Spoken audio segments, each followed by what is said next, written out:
চলে এসেছি আমাদের কম্পিটিটিভ গোল ইউটিউব চ্যানেলে লক্ষ্মীকান্ত সিরিজের সেকেন্ড ভিডিও নিয়ে, যেটা এক্সপ্লেন করবে আর্টিকেল 19 কে। আর্টিকেল 19 এমন একটা ফান্ডামেন্টাল রাইট যেটা কেবলমাত্র সিটিজেনদের জন্য অ্যাপ্লিকেবল, কোনো ফরেনারদের জন্য নয়। আর্টিকেল 19 এ বলা হয়েছে, আর্টিকেল 19 দেয়ার আর 6 ফ্রিডম, সেখানে 6টা ফ্রিডম রয়েছে সিটিজেনদের জন্য। যার ক্লজ নাম্বার এ দেখি, the freedom of speech and expression freely, speech এবং এক্সপ্রেশনের ফ্রিলি এক্সপ্রেশন করার যে ফ্রিডম। ক্লজ বি তে কি বলা হয়েছে? ক্লজ বি তে বলা হয়েছে যে the citizen are applicable to peacefully assemble without any arm, মানে কোনো অস্ত্রশস্ত্র ছাড়া যদি তারা পিসফুলি অ্যাসেম্বল করতে পারে তবে সেই অধিকার, সেই স্বাধীনতা তাদের রয়েছে। Next clause number C. Clause number C তে কি বলা হয়েছে? To form association within the territory of India, বা তুমি যে কোনো ইউনিয়ন বা অ্যাসোসিয়েশন এই ইন্ডিয়ার ভিতরে করতে পারো। ক্লজ নাম্বার ডি তে কি বলা হয়েছে? ক্লজ নাম্বার ডি তে বলা হয়েছে to move freely through out the India, মানে তুমি এই ইন্ডিয়ার যে কোনো জায়গায় তুমি থ্রুলি কোনো বাধা ছাড়াই কিন্তু মুভ করতে পারো। ক্লজ নাম্বার ই তে কি বলা হয়েছে? To reside and settle in the territory of India, তুমি এই ইন্ডিয়ার যে কোনো জায়গায় রিসাইড এবং সেটেল করতে পারো। ক্লজ নাম্বার ই তে কি বলা হয়েছে? যে কয় নাম্বার ই হলো, সরি কয় নাম্বার এফ এ বলা হয়েছে, কয় নাম্বার এফ এ বলা ছিল যেটা ফ্রিডম অফ প্রপার্টি, কিন্তু সেটা 44th অ্যামেন্ডমেন্ট অ্যাক্টে তোলা হয়েছে। তারপরে হচ্ছে কয় নাম্বার জি। কয় নাম্বার জি তে বলা হয়েছে যে তুমি যে কোনো প্রফেশন ক্যারি করতে পারো বা যে কোনো অকুপেশন তুমি গ্রহণ করতে পারো, সেক্ষেত্রে তোমাকে বাধা দেওয়ার মতন কেউ থাকবে না। নেক্সট আমরা চলে আসছি আর্টিকেল 19 এর ক্লজ নাম্বার এ তে, যেটা কি? যেটা বলছে freedom of speech and expression. সেখানে কি বলা আছে? যে article 9 of the constitution provide freedom of speech which is the right two express one opinion freely without any fear through oral, written, electronics or broadcasting or press। তার মানে কি? তার মানে আর্টিকেল 19 এর ফ্রিডম অফ এক্সপ্রেশনে আমরা কি বলা হচ্ছে? আর্টিকেল 19 এর ফ্রিডম অফ এক্সপ্রেশনে যেটা বলা হচ্ছে যে আমরা যারা সিটিজেন, অবশ্যই ফরেনার নয়, আমরা যারা সিটিজেন তারা কিন্তু আমাদের স্পিচকে, আমাদের ভাবনাকে, আমাদের থটকে আমরা ফ্রিলি এক্সপ্রেস করতে পারি কোনো ভয় ছাড়াই। সেই ফ্রিডম আমরা পাচ্ছি কনস্টিটিউশন দ্বারা। সেক্ষেত্রে আমরা ওরাল মিডিয়া, যে কোনো মিডিয়া, প্রেস, রিটেন মিডিয়াম, যে কোনো কিছু মিডিয়াম, এনি মিডিয়াম ইউজ করতে পারি, এবং সেক্ষেত্রে আমাদের ফ্রিডম এক্সপ্রেশনের ফুললি যেটা সাপোর্ট সেটা আমরা পাবো। Okay, freedom of expression includes the freedom of space. আমাদের ভারতবর্ষের সংবিধানে কোথাও ফ্রিডম অফ স্পেস কথাটা ডাইরেক্টলি বলা নেই, যেমন মার্কিন সংবিধানে বলা আছে, কিন্তু আমাদের যেটা ফ্রিডম অফ এক্সপ্রেশন সেখানে কি বলা হয়েছে? আমরা প্রেসের মাধ্যমে বা কোনো রিটেন মিডিয়ার মাধ্যমে আমরা যদি আমাদের মতটাকে এক্সপ্রেস করি তবে সেক্ষেত্রে কিন্তু কোনো রকম বাধা আমাদের আসবে না, আমরা সেক্ষেত্রে ফ্রিডম পাবো। তাই এটা কিন্তু ফ্রিডম অফ প্রেসকে কিন্তু সাপোর্ট করছে। এই জন্য ইন্দিরা গান্ধী সরকার যখন প্রেস রেগুলেটিং অ্যাক্ট নিয়ে এসেছিল তখন কিন্তু কোর্ট সেটার বিরুদ্ধে রায় দিয়েছিল। ওকে, এবং সেকেন্ডলি আমরা যদি বর্তমানে ইলেকট্রনিক্স মিডিয়া, ওয়েবসাইট বা ব্লগের মাধ্যমে কিছু প্রকাশ করি সেক্ষেত্রেও কিন্তু আমরা ফ্রিডম অফ এক্সপ্রেশন পাবো। কিন্তু আমাদের ফ্রিডম অফ এক্সপ্রেশনটা কি অ্যাবসলিউট? আসলে কোনো ফান্ডামেন্টাল রাইটে কিন্তু অ্যাবসলিউট নয়। সেটা আমরা জানতে পারি কি রকম, যে ফ্রিডম অফ প্রেস অ্যাবসলিউট নয়, তার কারণ কোনো ক্ষেত্রে রিজনেবল রেস্ট্রিকশন এর ক্ষেত্রে লাগানো সম্ভব। যেমন তোমার কথা বা আমাদের কারো কথা, আমাদের কারো এক্সপ্রেশন বা আমাদের কারো স্পিচ যদি ইন্ডিয়ার সভেরেনিটিকে, সার্বভৌমত্বকে বা ইউনিটিকে বা বৈদেশিক দেশের সঙ্গে যে সম্পর্ক সেটাকে যদি মানে অপোজ করে তবে সেই ক্ষেত্রে কিন্তু রিজনেবল রেস্ট্রিকশন লাগানো যেতে পারে। তাছাড়া যদি এটা আমাদের মোরাল ভ্যালু বা সমাজের মোরালিটি বা কন্টেন্ট ও কোর্টের সঙ্গে রিলেটেড হয় তবে সেক্ষেত্রেও কিন্তু ফ্রিডম অফ এক্সপ্রেশন আর থাকবে না, এবং তোমার কথার জন্য কিন্তু তুমি শাস্তি পেতে বাধ্য হবে। নেক্সট চলে আসি ফ্রিডম অফ অ্যাসেম্বলি, যেটা আমাদের ক্লজ বি তে আছে। ফ্রিডম অফ অ্যাসেম্বলিতে কি বলা হয়েছে? The constitution guarantees the right to hold meeting and take out procession.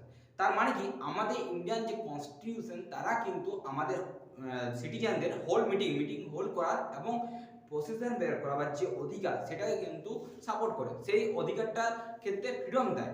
The procession কিন্তু এক্ষেত্রে একটা বলা আছে, the procession and meeting should be peacefully and without arm. মানে তার মানে কি? এই প্রসেশন এবং মিটিংটা কিন্তু পিসফুলি হতে হবে এবং উইদাউট আর্ম হতে হবে। তার মানে আমরা কিন্তু কোনো মিটিংয়ে কোনো মিটিংয়ে কিন্তু আমরা অস্ত্র নিয়ে মিটিং করতে বা প্রসেশন বার করতে পারি না, সেটা কিন্তু আমাদের সংবিধান দ্বারা বাধাপ্রাপ্ত।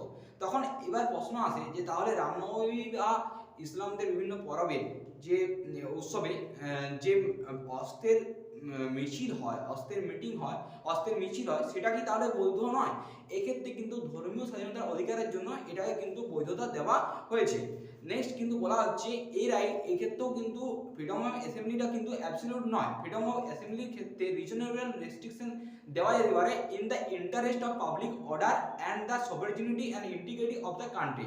তার মানে কি, যে কোনো পাবলিক অর্ডার, পাবলিক পিস বা পাবলিক দাঙ্গা যদি সম্ভাবনা থাকে এবং যদি ভারতের সভারেনিটি, ভারতের সার্বভৌমত্ব, ভারতের ইউনিটি, এটা ইন্টিগ্রিটি এটা ক্ষতিগ্রস্ত হওয়ার সম্ভাবনা থাকে, তাহলে কিন্তু ফ্রিডম অফ অ্যাসেম্বলির ক্ষেত্রে সেখানে যারা ম্যাজিস্ট্রেট তারা কিন্তু রিজনেবল রেস্ট্রিকশন লাগাতে পারেন।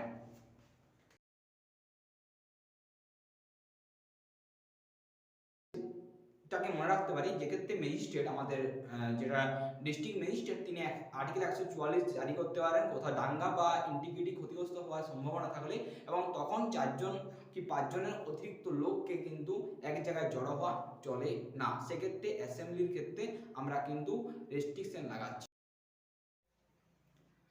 তো আমরা চলে আসি নেক্সট ক্লজে। নেক্সট ক্লজে কি, ফ্রিডম অফ অ্যাসোসিয়েশন। এখানে কি বলা হচ্ছে, the constitution declare that all citizen have the right two form association and union. তার মানে কি, আমাদের দেশের প্রত্যেকটা সিটিজেনের অ্যাসোসিয়েশন বা ইউনিয়ন বা যে কোনো একটা অ্যাসোসিয়েশন বা ইউনিয়ন বা সমিতি, সভা এসব করার কিন্তু অধিকার আছে।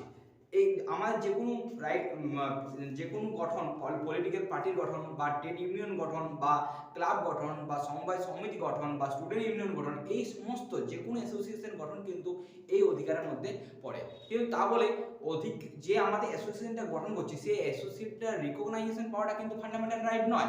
এক্ষেত্রে কিন্তু যদি সেই অ্যাসোসিয়েশনটা সরকারের দ্বারা কিছু ল ফলো হয় তবেই সে রিকগনাইজেশন পাবে, কিন্তু তাছাড়া তার রিকগনাইজেশন পাওয়াটা কিন্তু আমাদের ফান্ডামেন্টাল রাইট নয়।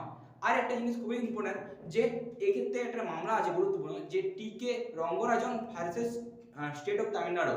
এই মামলায় সুপ্রিম কোর্ট স্পষ্টতে বলেছিল যে right two strike is not part of right two association. তার মানে কি, যে রাইট টু অ্যাসোসিয়েশন কোনো সময় রাইট টু স্ট্রাইককে সমর্থন করে না। রাইট টু স্ট্রাইক সবসময় প্রপার ইন্ডাস্ট্রিয়াল ল দ্বারাই বিবেচনা হবে যে এটার উচিত কি উচিত না।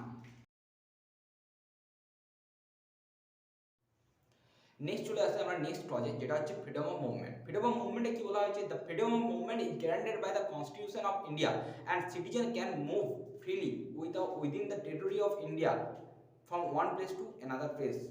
তার মানে কি, যে ফ্রিডম অফ মুভমেন্টটা আমাদের কিন্তু কনস্টিটিউশন দ্বারা গ্যারান্টেড, এবং একমাত্র সিটিজেনরাই আমাদের ইন্ডিয়ার এক পার্ট থেকে অন্য পার্টে কিন্তু ফ্রিলি মুভ করতে পারে, ফ্রিলি যেতে পারে। এক্ষেত্রে কোনো রেস্ট্রিকশন নেই। কিন্তু এই জায়গায় দুটো আমাদের রিজনেবল রেস্ট্রিকশন থাকে। দুটো যে রিজনেবল রেস্ট্রিকশন, সেখানে কি বলা হচ্ছে, দুটো রিজনেবল রেস্ট্রিকশন বলা হচ্ছে যে যেখানে আমাদের ট্রাইবাল এরিয়া, সেখানে কিন্তু যে কেউ চাইলেই যেতে পারবে না। তার কারণ তাদের নির্দিষ্ট কালচার আছে, তাদের নির্দিষ্ট সংস্কৃতি আছে। এগুলো কিন্তু যদি বিনাশ হওয়ার সম্ভাবনা থাকে, সেক্ষেত্রে কিন্তু কালচার এরিয়া বা ট্রাইবাল এরিয়ায় কিন্তু যাওয়ার ক্ষেত্রে বাধা থাকে, বা যে কোনো আর্মি, নেভি বা এয়ারফোর্স বেস যেখানে রয়েছে সেই জায়গায় কিন্তু যাওয়ার ক্ষেত্রে আমাদের রিজনেবল রেস্ট্রিকশন থাকে। তাছাড়া সুপ্রিম কোর্ট কিন্তু প্রস্টিটিউটদের এক জায়গা থেকে অন্য জায়গা যাওয়ার ক্ষেত্রে রিজনেবল রেস্ট্রিকশন লাগিয়েছিল on the ground of public health and interest of public culture. মানে পাবলিক কালচার বা পাবলিক হেলথের ইন্টারেস্টে, পাবলিক হেলথের জন্য সুপ্রিম কোর্ট কিন্তু প্রস্টিটিউটদের এক জায়গা থেকে অন্য জায়গায় যাওয়ার ক্ষেত্রে রিজনেবল রেস্ট্রিকশন লাগিয়েছিল।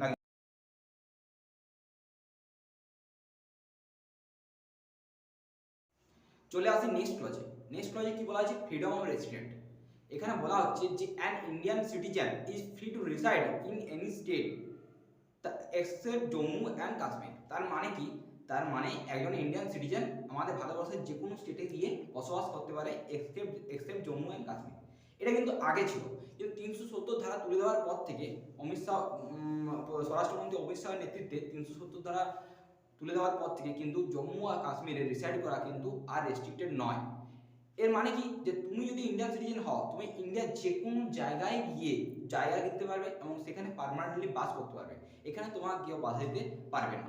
আগে জম্মু কাশ্মীরে এটা ছিল না, জম্মু কাশ্মীরের ক্ষেত্রে এটা অন্য নিয়ম ছিল, কিন্তু 370 ধারা তুলে দেওয়ার পর থেকে জম্মু কাশ্মীরেও এখন তুমি জমি কিনতে এবং পার্মানেন্টলি বসবাস করতে পারবে। কিন্তু এক্ষেত্রেও কিছু রিজনাল রেস্ট্রিকশন রয়েছে, যেমন তুমি কোনো ট্রাইবাল এরিয়াতে গিয়ে বসবাস করতে পারবে না, কারণ তাদের নির্দিষ্ট যে নিজস্ব কালচার, তাদের যে নিজস্ব সংস্কৃতি আছে সেটাকে রক্ষা করার জন্য কনস্টিটিউশন এই অধিকারটা তোমাকে দেয় না। ট্রাইবাল এরিয়ার ক্ষেত্রে আমরা যেমন অনেকে শুনেছি যে যদি কোনো আদিবাসী হয়, আদিবাসীর জমি তুমি কিন্তু কিনতে পারো না বা নিজের নামে রেজিস্ট্রি করতে পারো না। এটার কারণ কিন্তু এটাই, তুমি ট্রাইবাল এরিয়াতে রেসিডেন্ট হওয়ার, ট্রাইবাল এরিয়াতে বসবাস করার তুমি কিন্তু অধিকার পাও না। তাই ফ্রিডম অফ রেসিডেন্ট কিন্তু ট্রাইবাল এরিয়ার ক্ষেত্রে প্রযোজ্য নয়। নেক্সট ক্লজ বা লাস্ট ক্লজে কি বলা হয়েছে? লাস্ট ক্লজে বলা হয়েছে freedom of trade and occupation. Freedom of trade and অকুপেশনের মধ্যে কি? ফ্রিডম অফ ট্রেড অকুপেশনে বলা হচ্ছে যে an Indian citizen can take any profession or carry out any occupation freely. তার মানে কি, একজন যদি ইন্ডিয়ান সিটিজেন, সে ভারতের মধ্যে যে কোনো প্রফেশন নিতে পারে বা যে কোনো অকুপেশন ক্যারি করতে পারে, এক্ষেত্রে তাকে বাধা দেওয়ার মতন কেউ থাকবে না। কিন্তু এক্ষেত্রেও কিছু রিজনেবল রেস্ট্রিকশন রয়েছে, যেমন তুমি চাইলেই যে অকুপেশনগুলো আমাদের সমাজের ক্ষতি করে, দেশের ক্ষতি করে, যে অকুপেশন, যে প্রফেশন, সেই প্রফেশন তুমি নিতে পারো না। যেমন চাইলেই তুমি ড্রাগের সাপ্লায়ার বা মানুষ কেনা বেচা, এসব প্রফেশন কিন্তু তুমি করতে পারো না। তাছাড়া যদি ধরো কোনো একটা অকুপেশনের যোগ্যতা হিসাবে টেকনিক্যাল ডিগ্রি বা আদার কোনো ডিগ্রি বলা আছে যেটা তোমার নেই, সেটা যদি তুমি না থাকো, তখন স্টেট কিন্তু সেটা চাইলো এবং তুমি সেটা না থাকার কারণে চাকরিতে যোগ দিতে পারছো না, তুমি তার বিরুদ্ধে কেস করতে পারবে না, কারণ এটা কিন্তু তোমার রেস্ট্রিকশন নয়, এটা তোমার অ্যাবিলিটি থাকছে না, তাই তুমি যোগ দিতে পারছো না।